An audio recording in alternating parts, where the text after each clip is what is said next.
Et oui, Martin, quoi de mieux que de parler de tennis et de Coupe Davis dans votre traditionnelle émission de Fondamentalement Sport. Bonjour à tous, bonjour à toutes, et c'est un plaisir de vous retrouver. Comme je le disais, tennis, Coupe Davis, vous en avez sans doute entendu parler. La France est devenue, entre guillemets, championne du monde de tennis en remportant pour la 10e fois de son histoire ce week-end face à la Belgique, le fameux saladier d'argent de la Coupe Davis. Après encore une performance magnifique. Les Français annoncés favoris au début du week-end, il faut le dire, ont tenu leur rang et ont réalisé encore une immense performance.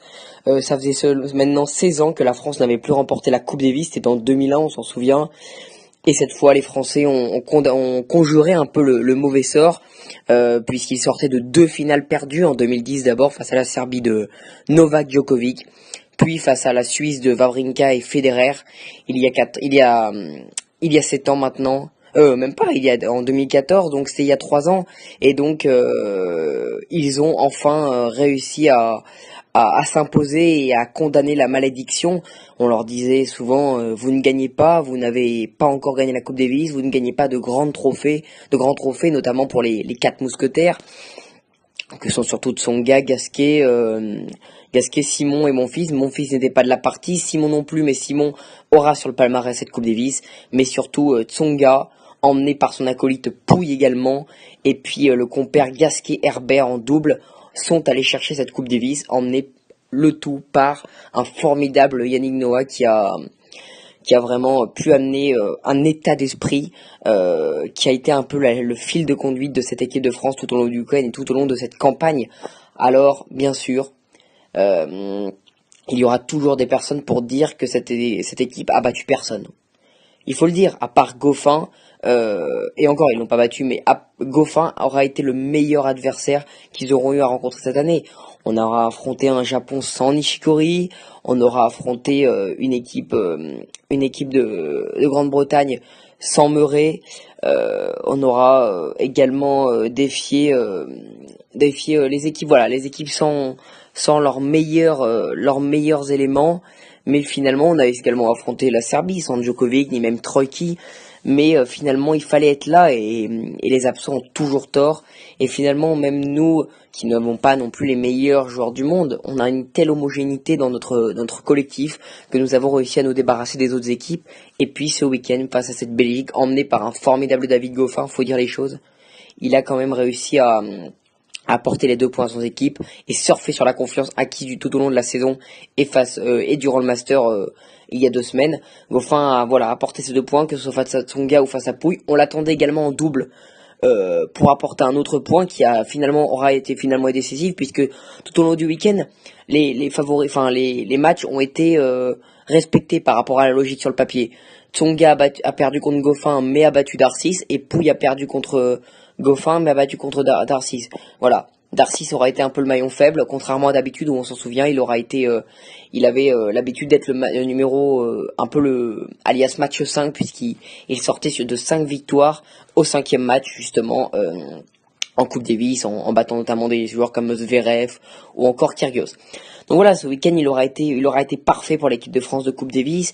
Que dire, c'est que vendredi, Pouille avait un peu eu du mal à démarrer. C'est Goffin qui avait engendré le premier point pour son pays, la Belgique, et ça s'annonçait pas très bien, mais finalement Tsonga a réussi à rétablir la barre. Donc le vendredi avait été un peu un match, une journée logique sur le papier, les combats avaient été respectés, les équités sportifs, et puis le double aura été décisif, bien sûr. Noah avait pris un risque en se privant un peu de la meilleure paire du monde, enfin une des meilleures paires du monde, Mahu Herbert, et en remplaçant Mahu par Gasquet pour accompagner justement Pierre-Hugues Herbert. Gasquet aura été en dessous de son niveau, faut dire les choses, mais grâce à un grand Herbert et un Gasquet qui a quand même réussi quelques bonnes séquences, ils se sont imposés face à la paire Bemelmans-Delors. Et on le sentait, ce match aura eu plus qu'un impact, il aura été vraiment plus que décisif au vu des autres résultats, puisque la France s'est imposée 3-2. Le dimanche, j'étais présent justement au match, au stade Pierre-Mauroy pour assister au match. Je peux témoigner de l'ambiance qui a été exceptionnelle ce dimanche. Goffin a quand même réussi à à battre Tsonga en 3-7. Pourtant, Tsonga était bien embarqué dans la première manche. Il aurait pu concrétiser les occasions et remporter ce premier set. Finalement, Goffin, à l'expérience, a réussi à déjouer les pronostics, à renverser ce match et à quand même s'imposer de façon logique. Et puis, on s'est dirigé vers un 5e match plus que décisif. C'était le match de la vie de Lucas Pouille jusqu'à présent à 23 ans, comme il l'a dit en interview. C'est le match de sa carrière, le plus beau moment de sa carrière. Et on s'attendait à un match serré, peut-être en 4 ou 5-7. Quand on sait l'expérience de Darcy dans ces matchs importants et sa capacité à se transcender pour son pays, et finalement il aura jamais existé. Pouille qui a gagné 6-3, 6-2, 6-0 dans le dernier, ça a été un match mené de bout en bout. Lucas Pouille a été extraordinaire de maîtrise, de calme. Il a géré ses émotions et ça c'était vraiment exceptionnel. Dans un public incandescent, il faut dire les choses. Le public a été extraordinaire à porter les deux joueurs, même Tsonga. Et finalement, c'était Pouille qui a été porté par le public et qui a survolé ce match. Et sur la balle de match, il s'écroule d'émotion, il s'écroule de joie, en pleurs. Et là, tout le team France, Tsonga, Herbert, Gasquet, Noah se rue sur lui avec une joie immense. Le public explose. Ça a été un moment extraordinaire d'émotion pour le sport français, pour le tennis français. C'est un grand moment. On attendait ça depuis longtemps. Des victoires au cours de ces dernières années pour le tennis français, il n'y en aura pas eu 36. Il faut dire que la dernière peut-être c'était féminine avec Marion Bartoli éventuellement, cette victoire à Wimbledon. Sinon il faudrait remonter à 2001 avec la Coupe Davis, Noah, à Roland Garros. Mais le tennis français a une vraie homogénéité depuis de nombreuses années, mais pas de grandes victoires. Et ça peut faire vraiment du bien. Alors relancer un petit peu les fins de carrière de Tsonga ou même de Gasquet. Vraiment donner un coup de boost à la carrière de Herbert, mais surtout peut-être faire éclater encore plus au grand public Lucas Pouille, qui est vraiment un talent fou.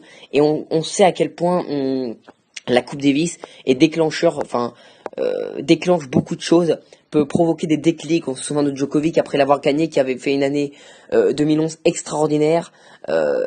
Donc Wawrinka aussi, qui a été de mieux en mieux après sa victoire en 2014. On sait que la Coupe Davis c'est à part. On sait que la Coupe Davis c'est quelque chose d'exceptionnel, qui transcende et qui peut donner envie. On attend de Lucas Pouille une immense année 2018, on sait qu'il en est capable au vu de ses qualités. Et on peut se dire que dès l'Open d'Australie, il sera présent. Et puis cette équipe de France peut encore prouver des choses. L'année prochaine, si Yannick Noah reste à la tête, même si Yannick Noah s'en va, on annonce d'autres personnes pour le prendre à la succession, notamment peut-être Amélie Mauresmo ou Cédric Pioline. Mais cette équipe de France peut refaire des choses parce qu'elle a une vraie... elle a 4-5 joueurs au plus haut niveau et qui peuvent vraiment battre tout le monde. Et ça peut pousser encore à faire des immenses choses. Donc voilà, j'avais envie de revenir sur ça, vous donner mon opinion, parce que c'est une immense satisfaction personnelle, mais ça a énormément contenté le public, ça a été un immense moment de sport. C'est pas tous les jours que la France gagne des grandes finales internationales dans le sport international. Au tennis, la Coupe Davis, c'est l'image des grands événements, la Coupe du monde de foot, l'Euro de foot, la Coupe du monde de rugby, les Jeux Olympiques au hand, et puis c'est le collectif qui prime, c'est un état d'esprit, et ça c'est vraiment quelque chose d'exceptionnel. Donc voilà, j'avais envie de revenir avec vous sur cette immense performance. Vous avez dû en entendre parler et je trouvais plutôt sympa de le faire. Donc voilà pour cette émission, c'était un plaisir de vous la présenter comme d'habitude, et puis nous on se retrouve très bientôt avec notre chronique de Fondamentalement Sport. Allez, à très vite.